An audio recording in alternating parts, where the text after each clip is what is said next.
Oh my goodness, where do we start? So many emotions tonight, a roller coaster of emotions. What are we doing? What's going on? We blew the lead. Wait a minute. We dropped a 9 spot in the 11th inning. Those 9-run 11 innings will kill you every time. Giants win 14-5. It's the most runs they've ever scored in an extra inning. It was the most runs ever scored in an extra inning in the history of Wrigley Field. I want to know if it's the most runs ever scored in extra innings with the Ghost Runner. I think we'll find all that out tomorrow. But the Giants win a nice one, 14-5 tonight. They go to 23-14 on the season. Let me run down the 11th inning for you. I have it here on my MLB app. Lamont Wade Jr. starts standing at second base. Offensive substitution, pinch runner Christian Koss replaces Lamont Wade Jr. He's got to get an ankle bracelet and a GPS system when he runs the bases.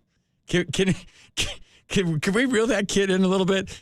Elliot Ramos doubles on a sharp line drive to left to Ian Happ. Christian Koss gets all the way to third from seconds on a ball off the wall. Don't get me going on that one. We were going nuts in here. Like, what is he doing? It all ended up fine. Patrick Bailey singles on a line drive to center fielder Pete Crow Armstrong. Christian Koss made it all the way from third to home. Elliot Ramos made it to third. Brett Wisely hits a sacrifice bunt. Elliot Ramos scores. Patrick Bailey to second. Brett Wisely to first. Brett Wisely was a bunting fool tonight. The television broadcast was saying that he meant to hit that one over the first baseman. I am not buying that. That's okay. They were being positive. There was a mound visit after that. Mike Yastrzemski then walked Patrick Bailey to third. Brett Wisely to second. Cubs challenge a hit by pitch call to Willie Adames. That didn't work. He was hit by a pitch, so the bases were loaded. Patrick Bailey scored. Brett Wisely to third. Mike Yastrzemski went to the next base, whatever that was. Jung Hoo Lee singles. How about Jung Hoo Lee? Can we talk about how his swing is technically perfect, how his head is perfectly still, and how that swing is conducive to winning a batting championship? Jung Hoo Lee will win a batting championship. Mark that down right now. I don't know if it's this year. I think he's at like 310 or something after tonight's game, something like that. He was 307, got hit his last time up. Somebody can fact check me on that. So Brett Wisely with his 32nd sacrifice bunt of the game scored Elliot Ramos, Patrick Bailey to second, Brett Wisely on base again. I don't know why Brett Wisely was playing up the middle on Justin Turner. We'll get to that in a second. We all know Justin Turner. We've seen him play with the Dodgers. I don't know what the card said in the back of Brett Wisely's pocket, but Justin Turner in RBI situations always goes the other way, whether it's in the air or on the ground, and he was standing over second base. That was a double play ball.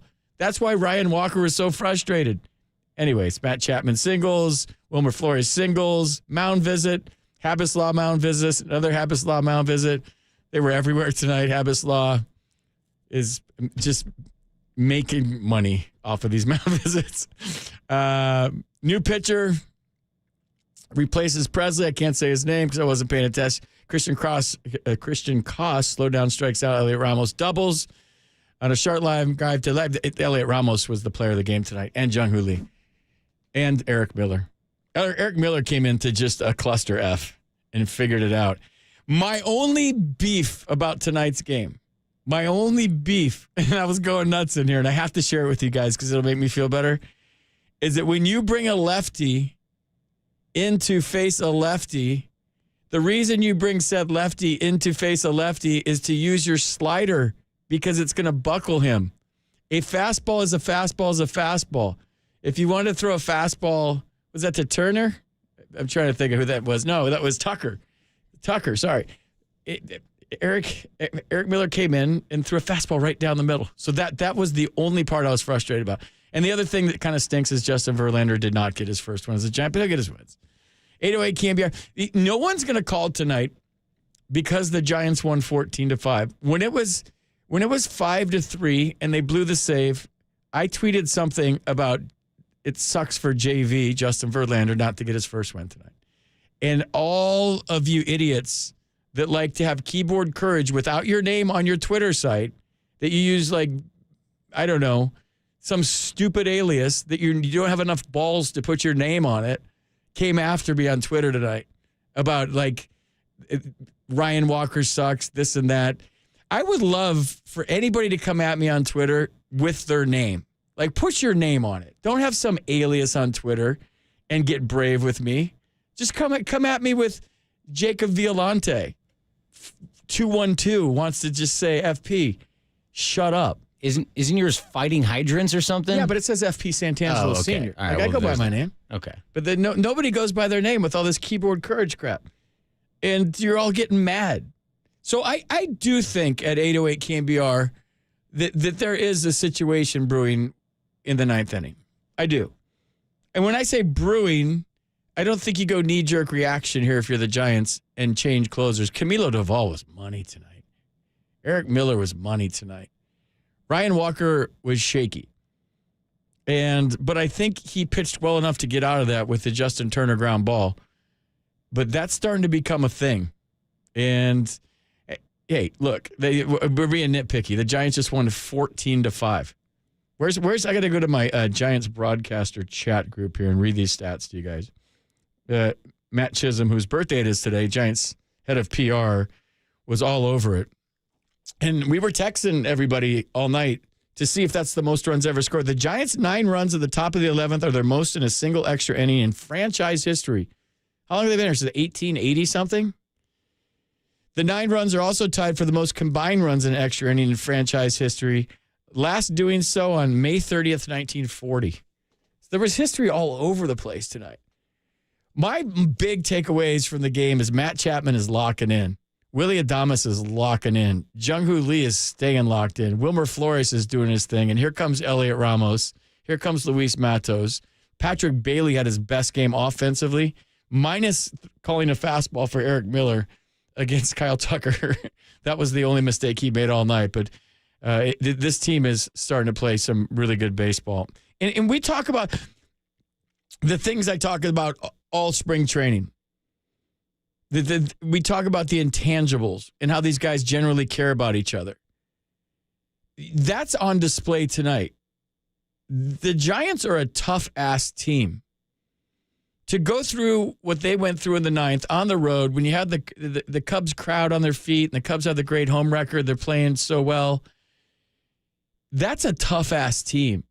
And why are they tough? All the things that you probably were rolling your eyes at me in your car about being cliche and this team coming together in spring training and Willie Adames effect in the clubhouse and these guys caring about each other. When that shows is in the face of adversity. So when you blow a save on a game you think you should have won, and then you come back in the 11th inning and drop a 9 spot and you go straight 49ers with a 14 on there, those are all the intangibles that are going on behind the scenes. Those are all the stuff that these guys are playing for one another. If you have a fractured group or a selfish group or a group that's not playing the game the right way, that really doesn't care about each other, and that happens, trust me. I would say it happens more than what I'm talking about. I would say it happens a lot where guys are playing for their numbers, playing for their contracts, playing for their livelihood, which is understandable. But when you have a group that's together and adversity strikes, you saw why that's important tonight. And you will continue to see why that's important over the course of 162 games. When they lost 9-2 last night and they made 4 errors on the left side of the infield and they came out picking it tonight. They came out swinging it tonight and they played really good baseball. Jacob, you want me to break at 54? Break right now. Let's break right now and come back. Dennis, and I see some other callers there. 808 KNBR is a number. We are here till the end of the Warriors game, and the Warriors are hanging on right now. We'll get to that too. So your calls, we'll talk some Giants baseball. A big win for them tonight. They win 14-5, scoring 9 runs in the 11th inning. Your call's next on the Sports Leader.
Giants baseball, nothing like it. Here's a long drive to right. It's headed for the bay. On KNBR and KNBR FM, San Francisco.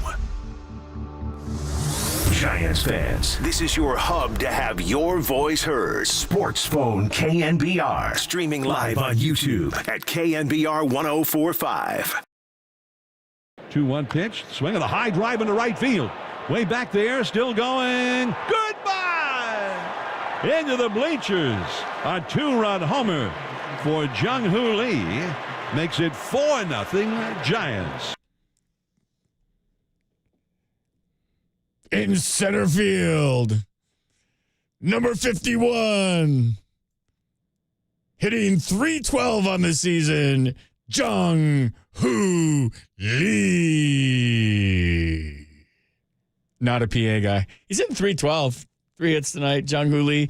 I mean, how cool is it at the ballpark when we all start chanting Jung-Hoo Lee? There's got to be a section called Whoville somewhere in the ballpark. And everybody dresses like Who's. Like Giants and Who's. Like, you know, from The Grinch Who Stole Christmas. Whoville. It's a great idea. Everyone laughing at me on the other side of the glass. Giants win 14-5 in a close one tonight. They scored 9 runs in the 11th inning. If you're just joining the show, you're just driving around, you live under a rock. I'm tired today. I got up at 6:30, which is early for me, because I had to get my real ID because I'm traveling to Minnesota to meet the team on Thursday.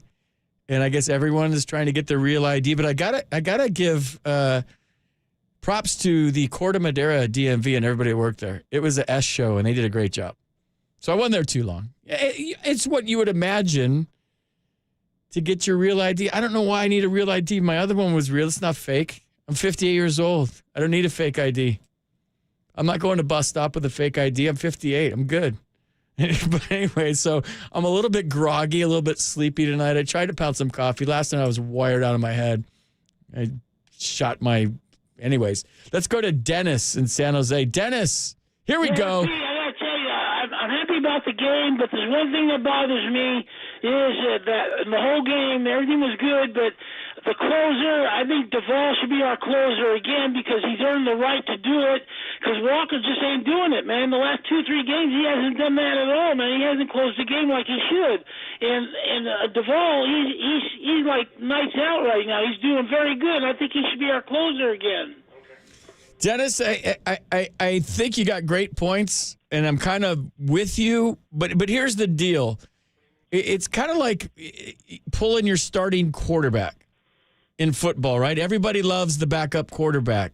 And once you yank the starting quarterback and you put the backup in, everybody's excited. It gives you a little boost, right? Like, oh, the backup's in. Blah. But now you've lost your starting quarterback because he's relegated to the bench. His confidence is rattled. So the one thing I would say is that Ryan Walker cannot continue to do what he's doing, right? I think we could all agree on that. He can't just it can't keep being a Brian Wilson save, although Brian used to get out of him all the time. Remember that, fear the beard. But right now, his misses, my big problem, Dennis, if I'm breaking it down from a baseball player standpoint, is his misses are easy takes. So his slider that Patrick Bailey is diving for in the left-handed batter's box, as a hitter, I know that's a ball right out of his hand. So when I see that, that's an easy take for me. And then his strikes are right down the middle. So what happens invariably when you're in that position, and I wouldn't know because I never pitched, but you go from trying to shave corners and starting your slider on the outer third and breaking it off to get a swing and a miss to just throwing a strike. Because now I'm really rattled. My command's off. So you go from trying to shave corners with 97 and your slider to just throwing a strike. And when you throw a strike, meaning not a quality strike with a lot of a strike zone in it, it's going to get hit. So he's searching right now, but the Giants need him is my point. So if you just say, like, you're not our closer anymore, you saw how dejected he was when he came out of the game. You saw him drop a swear word when Bob Melvin came out. He wanted to finish that game, which is all a good sign. I thought Bob Melvin's move to get Eric Miller was a great one. I told everybody here in the studio, whether it works or not, it's the right move. The only thing Eric Miller didn't do is throw a first pitch slider to Kyle Tucker, which he should have. And that's not second guessing. That's why you bring in lefties, not to throw fastballs, to throw sliders. I don't think you do it yet. And this isn't just because I work for the team. I just think if you need Ryan Walker really bad to win the National League West. Not to get to the playoffs. Screw that. This team's good enough to win the National League West. This team's good enough to win the division, and you need that guy. So if you just pull the chute on him on May, what are we at? What's the date today even? Jacob, help me out. May 6th. Yeah. But we're just starting this whole journey, man. We're just, what are we? They're 23-14. So the Giants are 37 games into a 162-game campaign. So if you go knee-jerk reaction and you pull the closer and you switch closers, it better be for the rest of the season, because now you're starting to mess with things. And I don't think you do it yet. If we're middle of May, end of May, early June, and it's still Bill and Ted's Excellent Adventure out there, I just think Ryan Walker locks it in. I think unless there's something we don't know about him, unless he's dinged up or something, I don't think you make it. Sorry, I'm watching the Warriors game. Let's go to Alexa and Marin. Alexa, you're on KNBR. What's going on? Oh, hey, FP. Hey, thanks for calling. I haven't called since last year, but you made me call because you said the word that I called for last year, which was intangible. Do you remember? You probably don't, but I was like, oh, you're FP intangible. You know what? I've been called that Santangibles before, because the only reason I was in the big leagues is because I didn't have any physical tools at all. I just found ways to win and ways to make you pissed off and ways to beat you. But I appreciate you calling. You want to talk about the pitch clock tonight? Yeah, like it's, just a more broad topic, but like, I don't know. What do you think about it? I miss longer games. I just love baseball, but maybe it's better for the players. Are people liking it? What do you think? Well, I like the pitch clock, and it's made the game a little bit crispier and tightened it up, and I think it's working well. The one thing, and I'm glad you mentioned this, Alexa, when things start to go south for a pitcher, like Ryan Walker tonight, and you have the pitch clock, and you're on the road, there is no way to stop the avalanche now. So once things start to get weird, it's I got to get on the mound. It's down to 4. I got to throw. Oh, I get on the mound. He called a slider. I got to throw. I get on the mound. You can have a mound visit, but you only have so many of those. You can disengage, but you only have so many of those. Unless you're Camilo Duvall and your pitch comm never works, which I find hard to believe that his never works. I mean, there's no way to slow the game down now. So when you see a pitcher, and I think we saw it with the Cubs in the top of the 11th, when things start to go weird, they go really weird. And Alexa, all our lives as athletes, we try to slow the game down. We do breathing. We do visualization. We step out. We take a deep breath. And all of a sudden, there's no way to do that anymore. And you'll hear managers after the game like, oh, the game really sped up on us in the 10th there, or whatever. There's no way to slow the game down. So as a broadcaster, I love it because I'm having my Tito's and sodas a lot quicker after a 2-hour and 30-minute game than a 4-hour and 30-minute game. And I like that part when I'm in the hotel bar having a glass of wine after the game because the game moved along. And I do like it when I take friends to Oracle Park to the game, and then there's time to do stuff after the game and to socialize and go out to dinner maybe. So in those regards, but from an athlete standpoint, Alexa, there's advantages, but I also think there's disadvantages. Yeah. Did I put you to sleep with that long answer? There's always going to be mental things that are kind of like playing on you anyways, but they probably appreciate, playing every day, a pitch clock. The players appreciate it too, I bet. Yeah, I think we're all getting used to it. I think I kind of like it, and I was so against it, Alexa. I was with you. Like, I used to root for extra innings. I wanted a quad-A candlestick. I would actually root against the Giants when they were ahead in the 9th because I wanted the other team to tie it, so I got a quad-A candlestick because I froze my butt off in the bleachers all night when I was 14, 15, and 16 years old. And there's no place I would have rather been than the ballpark. And I used to root for extra innings. And my parents would buy tickets to scheduled doubleheaders so we could watch 2 games in one day. So I was kind of anti-pitch clock when it first happened, like, get off my lawn with this, and now I love it. So I do like the runner on second in extra innings because then it's just more exciting, right? Like, more people on the bases is more exciting, but I do like it on occasion, but say it's like a scoreless game, and second base is sacred ground, and there's only been 3 runners all game to get to second.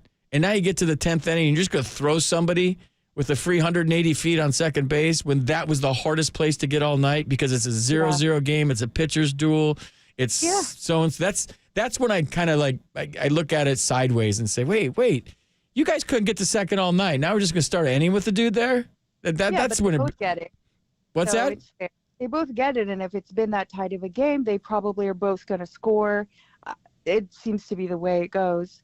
So I don't know. That part is fun for me, but, I love baseball. So the more baseball, the more runs, the more things on the bases, the better for me. Alexa, I love anybody that loves baseball. And you have the intangibles to call this show anytime you want. The Bulls. All right, FB. All right, take care. Have a great night. All right, I got to take a break right now. Jacob's telling me to take a commercial break.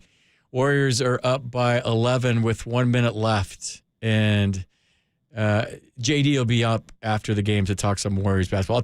I'll take your calls. We'll take a quick commercial break. It'll only be like 15 or 20 minutes, and then I'll take your calls on the other side. You're listening to the Sports Leader.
fans. This is your hub to have your voice heard. Sports Phone KNBR. Streaming live on YouTube at KNBR 1045.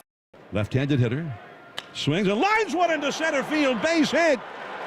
Cross will score. And to third goes Ramos. The throw comes through all the way to the plate, but way offline from Crow Armstrong. And Patrick Bailey comes through in a big way. The Giants have a 6-5 lead.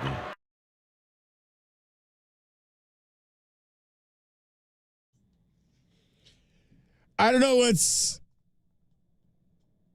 more crazy. The Warriors winning game 1 99-88 at Minnesota without Steph Curry, who strained his hamstring. Or the Giants scoring 9 in the 11th in a tie game. It was 5-5, and they win 14-5. Also without Steph Curry. They could. It seems like they made a few three-pointers in the 11th inning. So Giants win 14-5.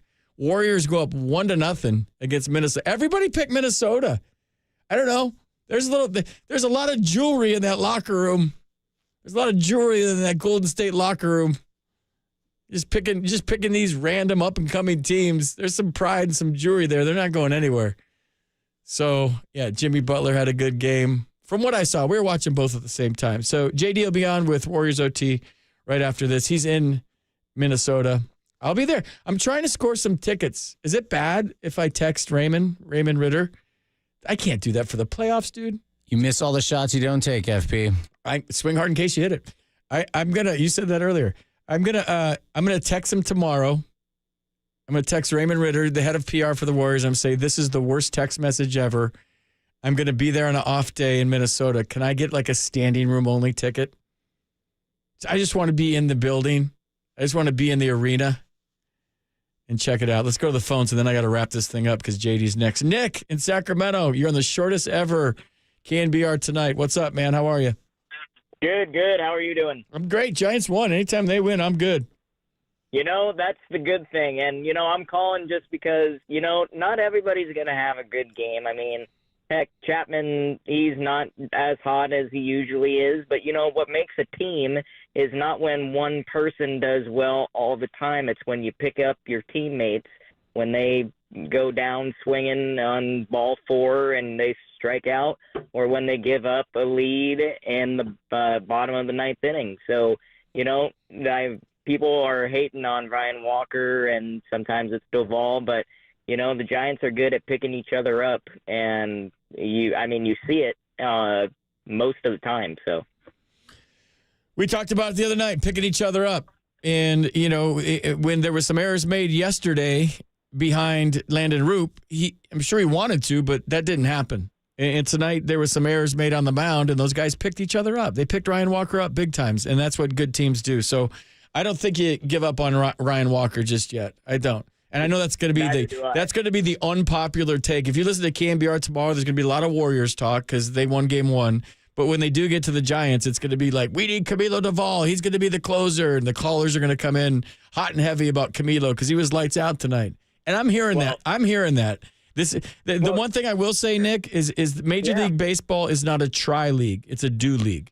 And if you don't get the job done, it's next man up. So I don't think you give up on Ryan Walker because that would just be the easy way out right now. You let him grind through this a little bit because you do have a good start. You're 23-14. If you were 14-23, maybe you do a little knee-jerk reaction and switch it up. But the Giants are winning, man. I don't think you change it up yet.